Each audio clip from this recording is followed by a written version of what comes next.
Welcome dear रॉकर्ड, स्वागत है आपका the day after tomorrow movie में। मूवी की शुरुआत में न्यू दिल्ली में एक मीटिंग हो रही होती है जहां पर मौसम के बारे में जानकारी दी जाती है। वहां पर बहुत सालों से मौसम की जानकारी रखने वाला जैक हॉल भाषण दे रहा होता है। वो सभी को चेतावनी देता है कि दुनिया को जल्द ही एक आपदा झेलनी पड़ेगी जिसकी वजह से सब कुछ बर्फ में जम जाएगा। और जब वहां बैठे कुछ लोग उससे ये पूछते हैं कि हम सब के पास कितना वक्त बचा है, तो जैक उनको बताता है कि ऐसा होने में कुछ सदियां लगेंगी, लेकिन अगर सभी ने जीवाश्म ईंधन का इस्तेमाल करना कम नहीं किया तो उनके पोता पोतियों को इस सब का सामना करना पड़ेगा। और अब सम्मेलन के बाद जैक राष्ट्रीय समुद्री और वायुमंडलीय प्रशासन के एक व्यक्ति से मिलता है जिसका नाम टेरी रैप्सन होता है। और वो दोनों एक दूसरे से अपनी जांच परिणाम की बातें करने लगते हैं। और जब वो एक दूसरे से बातें कर ही रहे होते हैं तब वहाँ बहुत ही ज्यादा बर्फ गिर रही होती है, जिसका मतलब मौसम में बदलाव आना शुरू हो गया है। और अब कुछ हफ्तों के बाद दुनिया के अलग अलग हिस्सों में अजीबोगरीब मौसम शुरू हो जाता है। जापान में आसमान से बहुत ही बड़े ओले गिरने शुरू हो जाते हैं जिसकी वजह से बहुत ही लोग मर जाते हैं और ये इतिहास का अभी तक के सबसे बड़े ओले होते हैं। अब इस दौरान स्कॉटलैंड में टेरी रैप्सन एक कंप्यूटर में देख रहा होता है कि समुद्र के कुछ हिस्सों में अचानक से तापमान में बदलाव आ गया है। और ये बदलाव इतने अचानक और रहस्यमयी होते हैं कि वहां रखे संपर्क सिग्नल तुरंत जम जाते हैं। और अब इंटरनेशनल स्पेस स्टेशन में अंतरिक्ष यात्री देखते हैं कि पृथ्वी के क्षोभ मंडल की तरफ एक बहुत ही बड़ा तूफान बन रहा है। और फिर अगले दृश्य में वाशिंगटन डीसी को दिखाया जाता है जहां जैक अपने बेटे सैम को हवाई अड्डे पर छोड़ने आया होता है। सैम एक बहुत ही बुद्धिमान विद्यार्थी है जिसे न्यूयॉर्क में एक मुकाबले में हिस्सा लेने के लिए बुलाया गया होता है। हालांकि उसके पिता एक जाने माने व्यक्ति हैं और सैम उनसे काफी नाराज होता है क्योंकि उसके पिता हमेशा अपने काम की वजह से उसमें व्यस्त रहते हैं। वो सैम को भरोसा दिलाते हैं कि काम से रिटायर होने के बाद सारा वक्त वो अपने परिवार के साथ बिताएगा। और फिर बाद में जब सैम के दोस्त लॉरा और ब्रेन न्यूयॉर्क पहुंच जाते हैं तो वो उनसे मिलने जाता है जहां उसका ध्यान पक्षियों के एक झुंड पर जाता है जो उड़कर पश्चिम की ओर जा रहे होते हैं। और ऐसा लगता है कि जैसे कि वो पक्षी किसी चीज से दूर भाग रहे हों। अब इसी बीच टेरी जैक को कॉल करता है और उससे अपनी जांच परिणाम के बारे में बताता है। और वो उसको बताता है कि आपदा उनकी तरफ तेजी से बढ़ रही है और किसी के पास भी इससे बचने का कोई तरीका नहीं है। और ये कुछ ऐसा है जो लगभग 10,000 सालों से कभी नहीं हुआ। अब इसके बाद कैलिफोर्निया में मौसम की जानकारी रखने वाले केंद्र में एक टेक्नीशियन अपनी गर्लफ्रेंड के साथ मजे कर रहा होता है। और तभी एक आदमी उसे संकट की जानकारी देने के लिए कॉल करता है जो उसे बताता है कि एलए में बड़े ओलों की बारिश हो रही है। और ये सुनकर टेक्नीशियन टीवी चालू कर देता है और ये देखकर हैरान रह जाता है कि गोल्फ बॉल के आकार वाले ओलों ने एलए के कुछ हिस्सों को तबाह कर दिया है। फिर वो जल्दी से अपने मालिक को कॉल करता है और उन्हें बताता है कि कैलिफोर्निया में जल्द ही एक बवंडर आने वाला है। हालांकि अब बहुत ही देर हो चुकी होती है। कुछ ही समय में कई विशाल बवंडर शहर के चक्कर लगाते हैं और अपने रास्ते में आने वाली हर चीज को तबाह कर देते हैं। अब इसकी वजह से पृथ्वी पर हो रहे बदलाव के कारण वॉशिंगटन डीसी में आपातकालीन बैठक बुलाई जाती है। वहां मौजूद लोगों में से एक आदमी दुनिया के अलग अलग हिस्सों में खतरनाक मौसम की घटनाओं के बारे में बताता है और कहता है कि पृथ्वी पर कुछ तो गलत हो रहा है। तभी जैक जो वहां पर उस वक्त मौजूद होता है वो सबको बताता है कि ये सब कुछ उत्तरी अटलांटिक धाराओं की वजह से हो रहा है। लहरें तेजी से पिघलने वाली बर्फ की वजह से आ रही हैं। वो ये भी बताता है कि ये सिर्फ अभी शुरुआत है और कुछ ही दिनों में मौसम इससे भी ज्यादा भयानक हो जाएगा। फिर जैक वाइस प्रेसिडेंट से मिलता है और वो उन्हें ये समझाने की कोशिश करता है कि ये परिस्थिति बहुत ही नाजुक है। वो उन्हें ये भी बताता है कि वो खतरनाक तूफान किसी भी वक्त आ सकता है, इसलिए इस वक्त उत्तरी राज्यों में से लोगों को निकालना बहुत ही जरूरी है।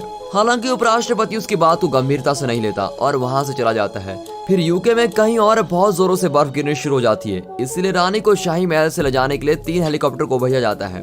हालांकि उनके रास्ते में वो तूफान के बीच से गुजरते हैं जिसकी वजह से उनके उपकरण जल्दी जम जाते हैं और कुछ ही समय में हेलीकॉप्टर की ब्लेड भी काम करना बंद कर देती है और तीनों हेलीकॉप्टर के नीचे ही मर जाते हैं। एक पायलट किसी तरह हेलीकॉप्टर के गिरने से बच जाता है, लेकिन जैसे ही वो हेलीकॉप्टर का दरवाजा खोलता है वो जमकर मर जाता है। अब वापस मैनहट्टन में सैम और उसके दोस्त वापस डीसी में जाने की कोशिश करते हैं, लेकिन सभी यातायात सेवा भारी बारिश की वजह से बंद हो जाती है। और उस शहर में बाहर निकलने के लिए वो तीनों सड़कों पर निकल जाते हैं और पूरे शहर में अफरा तफरी का माहौल होता है। सभी डरे हुए होते हैं और किसी की भी कुछ में समझ में नहीं आ रहा होता है कि करे क्या। तभी एक बहुत ही बड़ी सुनामी कहीं से सामने आ जाती है और वो अपने रास्ते में आने वाली हर चीज को खत्म कर देती है।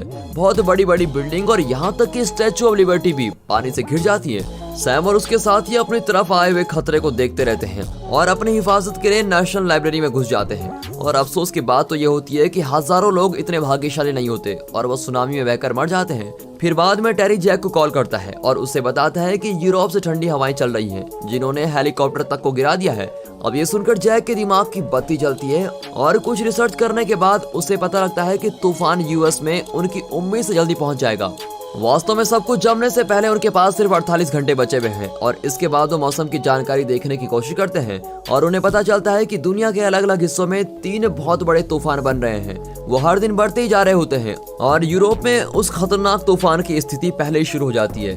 अब इसी दौरान सैम लाइब्रेरी में टेलीफोन ढूंढने लगता है क्योंकि उस जगह पर कोई भी फोन रिसेप्शन नहीं होता, इसलिए वो बिल्डिंग की किसी और मंजिल पर जाने का फैसला करता है और उसको वहाँ पर टेलीफोन मिल जाता है, लेकिन वो लगभग पानी में डूबा हुआ होता है। और फिर अपने माता पिता को कॉल करने के लिए बेकरार वो तैरकर टेलीफोन तक पहुंच जाता है और आखिरकार उन्हें कॉल करता है। जैक बहुत ही खुश होता है कि उसका बेटा अभी भी जिंदा है और उसको वो जरूरी बातें बताने लगता है। वो सैम को बताता है कि उसे घर के अंदर ही रहना होगा और तूफान के गुजरने का इंतजार करना होगा। अगर वो बाहर जाने की कोशिश करेगा तो वो तुरंत ही जमकर मर जाएगा। ये सुनकर सैम थोड़ा चिंतित हो जाता है, लेकिन जैक उसको ये कहते हुए शांत कराता है कि वो जल्दी उसे वहाँ से बचाने के लिए आएगा।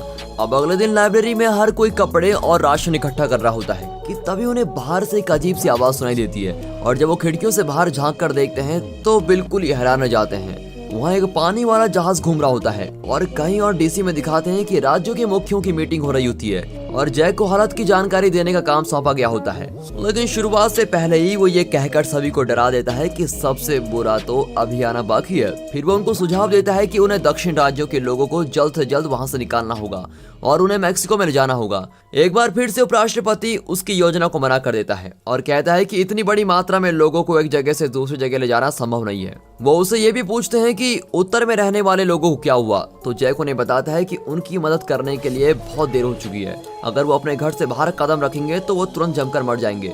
वो सबसे अच्छा यही कर सकते हैं कि वो अपने घरों के अंदर ही रहें और तूफान के खत्म होने का इंतजार करें। हैरानी की बात होती है, लेकिन राष्ट्रपति इस बार जैक की सलाह को मान जाते हैं और राष्ट्रपति रक्षक को आदेश देते हैं कि बचे हुए लोगों को जल्द से जल्द निकालकर दक्षिण में पहुंचा जाए। अब न्यूयॉर्क में दिखाते हैं तो लाइब्रेरी में छुपे हुए लोग कुछ लोगों को जमे हुए पानी पर चलते हुए देखते हैं और लाइब्रेरी में बैठे हुए लोगों को ये पता चलता है कि वो गर्म राज्यों की तरफ जा रहे हैं और ये सुनकर वहाँ के सभी लोग बर्फ के गहरे होने से पहले ही जाने का फैसला करते हैं। सैम आने वाले खतरे के बारे में जानता है, इसलिए वो सभी को समझाता है कि अगर वो बाहर जाएंगे तो वो सभी मर जाएंगे, लेकिन वो सभी उसकी बात पूरी तरह से नजरअंदाज कर देते हैं और फिर कुछ समय बाद सभी वहाँ से चले जाते हैं। सिर्फ सैम के साथी और 2-3 लोगों के अलावा वहाँ कोई नहीं रुकता। अब इस दौरान जैक अपने साथ काम करने वाले एक व्यक्ति और अपने दोस्त के साथ न्यूयॉर्क तक जाने का फैसला करता है। एक का नाम फ्रैंक होता है और दूसरे का नाम जैसन। क्योंकि वो तीनों कई बार खोज के काम से आर्टिक जा चुके होते हैं तो वो उस मौसम के आदी हो चुके हैं और वापस लाइब्रेरी में दिखाते हैं तो सैम और उसके साथी बिल्डिंग में खाना ढूंढ रहे होते हैं और तभी उन्हें वेंडिंग मशीन मिलती है। वो चिमनी को जलाने के लिए कुछ किताबें इकट्ठा करते हैं और कहीं और जैक और उसके साथी घनी बर्फ में सफर कर रहे होते हैं। तभी अचानक उनकी गाड़ी टकरा जाती है और उन्हें अपनी आगे की यात्रा पैदल शुरू करनी पड़ती है। फिर वो कुछ घंटे चलते हैं, लेकिन दुर्भाग्य से जब वो कमजोर बिल्डिंग के ऊपर चढ़ते हैं तो फ्रैंक की वजह से कांच टूट जाता है और वो नीचे गिर जाता है। लेकिन किस्मत से वो एक रस्सी को पकड़कर बच जाता है और दोनों रस्सी को पकड़कर उसको ऊपर खींचने की कोशिश करते हैं, लेकिन तभी कांच टूटना शुरू हो जाता है और इसलिए कोई और तरीका न होने की वजह से वो अपनी रस्सी को काट देता है और खुद को कुर्बान कर देता है ताकि उसके दोस्त अपने मिशन को आगे बढ़ा सके। अब लाइब्रेरी में लॉरा को अचानक से बुखार आ जाता है और वो बेहोश हो जाती है और सभी इस बात से बहुत ही चिंतित हो जाते हैं और उसके बीमार होने की वजह देखने लगते हैं और उन्हें पता चलता है कि उसके पैर पर चोट लगी हुई है जिसकी वजह से शायद उसको इन्फेक्शन हो गया है। उन सभी में से एक महिला जो एक नर्स होती है उन्हें बताती है कि लॉरा को जल्द से जल्द पेनिसिलिन का इंजेक्शन देना चाहिए वरना उसके पैर को काटकर अलग करना पड़ेगा। और फिर अपने दोस्तों को बचाने के लिए सैम पास ही पाने वाले जहाज में जाने का फैसला करता है और उम्मीद करता है कि शायद वहाँ कुछ दवाई जरूर होगी। और जैसे वो जाने वाला होता है, ब्रेन और एक आदमी जिसका नाम जेडी होता है वो उसके साथ जाने का फैसला करते हैं। अब अगले दृश्य में उपराष्ट्रपति जब एक सेना के अड्डे पर होता है उसे पता लगता है कि राष्ट्रपति के साथ एक हादसा हुआ है जिसमें उनकी मौत हो गई है और मामले को और बुरा बनाने के लिए शोधकर्ताओं को पता चलता है कि तूफान के केंद्र ने अपना रास्ता ही बदल लिया है और अब वो न्यूयॉर्क के शहर की तरफ बढ़ रहा होता है। अब कहीं और दिखाते हैं तो जैक और जैसन धीरे धीरे अपनी मंजिल की ओर बढ़ रहे होते हैं, लेकिन तभी दुर्भाग्य से जैसन थकावट की वजह से बेहोश हो जाता है जिसकी वजह से जैक को उसको खींचना पड़ता है। और फिर लाइब्रेरी में वो तीनों बाहर निकलते हैं और जहाज के अंदर पहुंच जाते हैं। हालांकि रास्ते में उनकी महक भूखे भेड़ियों की झुंड को आ जाती है जो पास ही के चिड़ियाघर में से भाग कर आए होते हैं। सैम, ब्रेन और जेडी जहाज के रसोई में जाते हैं जहां उन्हें कुछ पेनिसिलिन मिलती है। फिर वो वहां कुछ और जरूरी सामान ढूंढने लगते हैं, लेकिन अचानक से उन पर वो भेड़ियों का झुंड हमला कर देता है सैम और ब्रेन किसी तरह बचकर दूसरे कमरे में भाग जाते हैं, लेकिन जेडी को भेड़ियों का झुंड बुरी तरह से काट देता है। लेकिन फिर भी वो किसी तरह उन भूखे भेड़ियों से बच जाता है और अब वो तीनों वहाँ से बचने के लिए अलग अलग तरीके सोच रहे होते हैं। सैम बाहर देखता है कि आसमान थोड़ा साफ हो रहा है और वो समझ जाता है कि तूफान का केंद्र उनके आसपास ही है और अब उनके पास ज्यादा समय नहीं बचा हुआ है। इसीलिए वो खतरनाक तरीके से वहाँ से निकलने का फैसला करता है और बाहर लटक कर दूसरे कमरे में जाता है और भेड़ियों के झुंड को रसोई से दूर लेके जाता है। फिर वो भागते हुए भेड़ियों से बचते बचते उस जहाज से बाहर निकल जाता है और कुछ समय बाद वो अपने दोस्तों के पास पहुंचता है, लेकिन इस बार जेडी खड़ा नहीं हो पाता। इसीलिए सैम और ब्रेन बर्फ पर चलने वाली एक गाड़ी लेकर आते हैं और जेडी को खींचते हुए लाइब्रेरी तक लेके जाते हैं। अब दूसरी तरफ जैक जेसन को खींच रहा होता है, तभी वो भी आसमान की ओर देखता है, जिससे उसको अंदाजा हो जाता है कि तूफान उनकी तरफ तेजी से बढ़ रहा है और बिना समय बर्बाद किए वो बर्फ के अंदर किसी घर को ढूंढने लगता है और उन्हें एक खिड़की मिलती है और उससे जेसन को अंदर फेंक देता है और खुद अंदर जाने से पहले वो तूफान से बचने के लिए सभी रास्ते बंद कर देता है। तूफान उस जगह पर हमला करता है और अपने रास्ते में आने वाली हर चीज को जमाने लगता है। अब तीनों लड़के भी सही समय पर लाइब्रेरी में पहुंच जाते हैं और मरने से बच जाते हैं। फिर वो आग को जलाए रखने के लिए तेजी से काम करते हैं, क्योंकि वही एक इकलौती चीज होती है जो उन्हें इस बुरी ठंड से बचा सकती है। जैक भी आग जलाने की कोशिश करता है। अब कुछ समय के बाद जेसन उठता है और देखता है कि पूरी जगह जम चुकी है और अब जब तूफान का केंद्र वहां से हट गया होता है तो जैक अपने मिशन को वापस शुरू करने का फैसला करता है।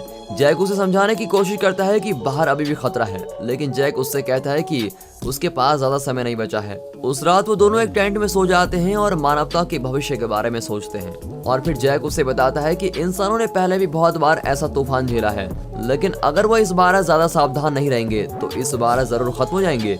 और फिर आखिरकार विनाशकारी मानसून के कुछ हफ्तों के बाद इंटरनेशनल स्पेस स्टेशन को कुछ अच्छे संकेत मिलते हैं। वो देखते हैं कि तूफान यूरोप में खत्म हो जाता है और उन्हें इतने हफ्तों के बाद जमीन का कोई हिस्सा नजर आता है। उसी बीच जैक टेंट से बाहर निकलता है और देखता है कि आसमान साफ हो गया है और सूरज भी निकल आया है। और फिर कुछ ही देर चलने के बाद वो जमे हुए स्टैच्यू ऑफ लिबर्टी और कुछ पानी वाले जगहों के पास से गुजरता है जो पूरी तरह से बर्फ में डूब चुके होते हैं। और इतने दिन कष्ट और पीड़ा सहने के बाद वो आखिरकार मैनहट्टन पहुंच जाता है। हालांकि जब वो लाइब्रेरी की जगह पर पहुंचते हैं तो वो देखता है कि वो जगह पूरी तरह से बर्फ से ढकी हुई है और उसकी सारी उम्मीद खत्म हो जाती है और वो दोनों वहां से जाने लगते हैं। लेकिन तभी वो बर्फ में से एक छोटा सा छेद देखता है जो लाइब्रेरी के अंदर जा रहा होता है और बिना समय बर्बाद किए जैक उस रास्ते से लाइब्रेरी के अंदर जाता है और जैसन उसके पीछे पीछे आता है। फिर वो दोनों सैम को ढूंढने लगते हैं और सौभाग्य से इधर उधर ढूंढने के बाद उसको ढूंढ लेते हैं और ये पता चलता है कि आग की वजह से सैम और उसके साथी अभी भी जिंदा होते हैं। और फिर आखिरकार दोनों बाप बेटे हफ्तों के भयानक मौसम के बाद एक दूसरे से मिलते हैं। अब इसके बाद मैक्सिको में नए राष्ट्रपति को पता चलता है कि न्यूयॉर्क में कुछ लोग बच गए हैं और इस बात को सुनकर वो बड़े ही उत्तेजित हो जाता है और वो टीवी पर घोषणा करता है कि वो उत्तरी राज्यों से लोगों को निकालने के लिए बचाव क्रिया शुरू कर रहे हैं। और आखिरकार हेलीकॉप्टर मैनहट्टन पहुंच जाता है जहां बहुत से लोग जिंदा होते हैं। वो छतों पर इकट्ठा होते हैं और बचाए जाने का इंतजार कर रहे होते हैं। हेलीकॉप्टर जैक और उसके साथी के पास पहुंचता है और उन्हें दक्षिण की ओर ले जाया जाता है। और मूवी के आखिरी सीन में नेशनल स्पेस स्टेशन के एस्ट्रोनॉट धरती पर निगाह रख रहे होते हैं और उन्हें आज तक सबसे साफ आसमान दिखाई देता है। और दोस्तों यहाँ पर ये मूवी खत्म होती है। अगर आपको मूवी अच्छी लगी हो तो वीडियो को एक लाइक और चैनल को सब्सक्राइब अभी कर दें। And finally thanks for watching.